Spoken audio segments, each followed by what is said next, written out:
we took a live look at a press conference that was set to get underway in Philadelphia to provide an update on the 8 teenagers shot at a city bus stop that seems to have started. So let's head to Philadelphia and listen in. Took 4 individuals to the hospital. Moving through that, we had one 17-year-old male, 4 16-year-old males, 1 16-year-old female, and 2 15-year-old males. All of those victims were students at Northeast High School. One of the individuals shot, the male who was, I believe, 17 years of age, was shot 9 times. He went to Jefferson Torresdale in critical. He's still in critical. We checked on him today. I am told that the doctors are optimistic. We have to get through today, but they're looking to hopefully upgrade him at some point. So right now he's in the hospital, and he needs people to keep him in their prayers to move along. So the investigation last night, we did a lot of interviews. We pulled video from various locations. Some of it we got out to use very quickly. You've seen in the video, there's a blue vehicle that it appears the 3 individuals responsible for this, after they perpetrate the crime, they retreat back to the car and it pulls away. So we now know, because that car wasn't driving itself, that there's a 4th individual in the car. I don't have much of a description of that individual. Last night at approximately 10:31 p.m., Highway Patrol officers working did recover a 2018 blue Hyundai Sonata. That was up in the 400 block of West Fern Street. We do believe, through our investigation, this is the car involved and the car that you see on the video. So that car was towed to our facility where we process vehicles. Because of the weather yesterday, we had to take that vehicle inside, and we're going to do everything we can today to get our forensic evidence and other evidence from that vehicle, but we had to let it sit and dry out. So give you a little background on that car. That car was stolen from the 7th District, a location up in the 7th District. When officers went to take the report on that stolen car back on the 2nd of March, they found another stolen car parked there. Okay, so based on our investigation, and that was a Kia, it was a gray Kia Sportage. Based on our investigation, right, that car was taken to that location, and the individuals exited that car and then stole the Hyundai. So that car, we believe, is involved with the car you've seen yesterday. So that was also recovered. We are also looking to pull as much forensic data out of that car that we possibly can during the course of this investigation. That had been previously towed to a lot. It was still there, so we're going to use that to help in this case. And we did several interviews in the area of that theft. People did see things. We had some video we were able to recover there and some other places. So things are starting to come together based on the video that you put out yesterday. We have received numerous tips, and we are working on them tips. We encourage people to continue that, because some of those tips are corroborating information we have that I can't talk about yet. But we are moving towards knowing more about what happened yesterday and who we may be looking for. All right? Is it safe to say that you think that this is 2 groups, one group from MOTEP and one group from Northeast High School, that are, this is possible retaliation? So we are looking at the motives. I'm not going to talk about groups because I can't do that at this point in time. I know that information is out there. We're fact finders here, so I need to stay with the facts, prove who did this, and get that into court. We are well aware that there could be previous incidents that connect to this, but I can tell you things that we look for to connect are ballistics, individuals, witnesses. We're not getting a lot of that. Some of this is the neighborhood talking and some of our intel work, but we need to do a lot more to say if one's connected to the other. I don't have ballistic connections to this or any other case yet. That evidence is just being submitted and looked at. So there's a lot more work to do to say definitively this connects to other incidents or one's connected to the other. But we're certainly looking at that. Do you believe? Captain, you've had there have been 4 shootings on or around bus stops this week since Sunday. This is happening as overall shootings citywide are going down. I think the last time I checked yesterday it was like 30% fewer homicides this year so far. Yep. What do you make of the fact that these shootings are happening at the bus stop?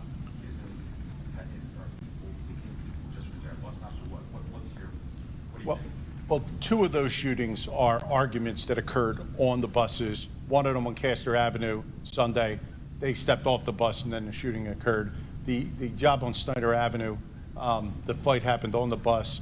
It turned physical, and then as the male exited, he turned around and fired the gun back into the bus. So they really were just arguments that happened in the SEPTA system. There's not much we could do. We're working very hard to identify, and we're working with SEPTA on that to identify the perpetrators in those cases. What is your message to commuters? Well, we're going to do everything we can. They're going to increase our SEPTA checks. I know SEPTA is going to increase their presence on the line, like the chief said yesterday. The incidents that occurred at the bus stops is what I'm really here talking about today. They're concerning. Nobody was really on the bus. These are individuals shooting at a crowd of kids. I mean, total between the 2 incidents, 11 kids were shot at. That's really concerning. So we need people to see that, be as angry as everyone else is, and let us know who did this so we could end this rather quickly. If they are connected, and I don't know if they are, we want to end this dispute very quickly. When you found that stolen car in the 7th District, was there video from where that original car was stolen? So they dump the car, they take the blue car. Were you able to piece those videos? We are. We're doing that now. We're obviously, some of the video collection these days is not as easy as you think. We have to obtain a warrant to get that video, especially if it's a private camera. But we're doing all that. It's all in progress, and we're working through it. But at this point, you think the group involved with the shooting yesterday stole that original Kia, got the Hyundai, or you can't connect that yet? We don't know yet, but we know the time frame's close, and whoever had that car had to hand it off to somebody else. So we need to identify them, and if they're the same people, that's fine. If they're not, they're going to be able to lead us to those people. What about license plate readers? Is the police department using them to track this down? Well, we do. We use as many as we can. They change license plates to put paper tags on, but we do everything we can to get back to where the car was seen during that period of time. Yep. Do you know what kind of guns were used, and if any were the fully automatics, like the one that was used on Monday? Right. So yesterday's incident, I do not have anything that tells us that the switch was used. However, there were 34 fired cartridge casings, 3 different handguns. You've seen 3 perpetrators. There was 40 caliber, 45 caliber, and 9mm. So we know we had 3 different guns that were used yesterday and they left that evidence at the scene. We're working through that too. Clearly those shooters knew that group was going to be at that bus stop. In the wake of how easy it is to find people by their routine, is there any kind of change or anything that you're recommending to school communities here in terms of how to transport or move kids back and forth? I don't really know the motive here. So, I mean, the incident yesterday, these individuals went right towards that crowd. It appears the individual that was most critical seemed to be a focal point, but I'm not sure of that. In the incident that occurred on Monday, we believe the decedent in that case was targeted. We just know from the way them actions in the video were. But right now, I wouldn't say that, a routine change. We're going to change our routine and be more present in those corridors during those times. Commissioner, are there plans to have more police outside schools as we move forward? Yes, I'm not going to talk about all our plans, but it's certainly being worked on. There's a plan that our patrol and the police commissioner has put into effect. I think you're going to see more officers in those corridors around the schools and in the SEPTA routes starting today. What about the bus that was shot, that was wound up being processed at the transportation center? Yeah, so the bus that was at the location that pulls away, there's actually 2 buses going by different directions. Both of them were struck by gunfire. No one inside those buses were injured yesterday. However, we did recover some video from those buses and pieced it together with our video. It just gives us a different view. The males with the guns, and you've seen the photos that we released, are obviously covered up. So we're using that video to try to help us. My question was, how did they realize that the buses were struck, and why weren't the buses pulled over, a block or two away? I don't know. I'm not sure of that. I could try to get you that answer, but I don't. Any indication that social media kind of being for trouble might have been an issue that ignited this? We're looking back at social media. We're looking at it now. We're looking back. We have preservation in because, as you know, people start to wipe things out. So that our criminal intelligence unit is actively working on that. I'm not going to identify anyone or talk about what's being noticed, but we're certainly looking at things to see who's connected to who and who's speaking about it online, so we could lead us in a new direction, maybe.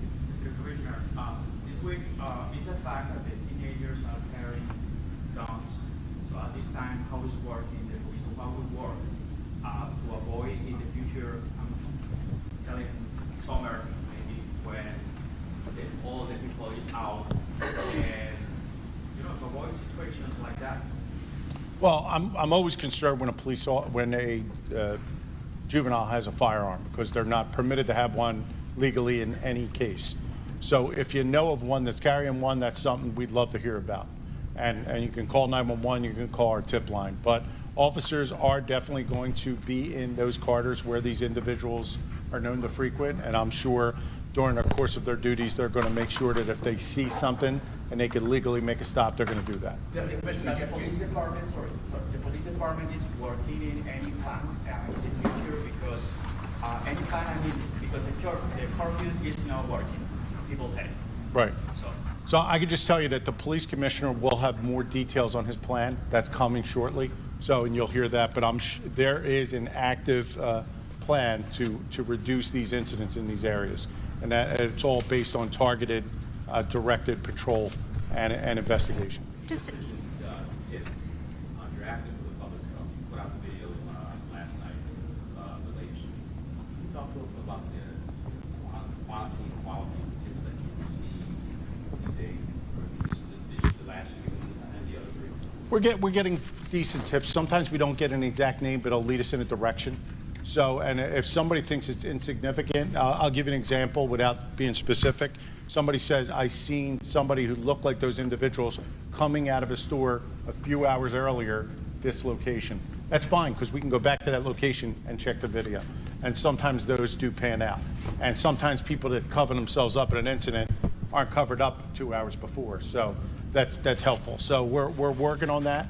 So anything you may have, we're hoping that you give us a call and share it with us. A dozen tips, 100 tips.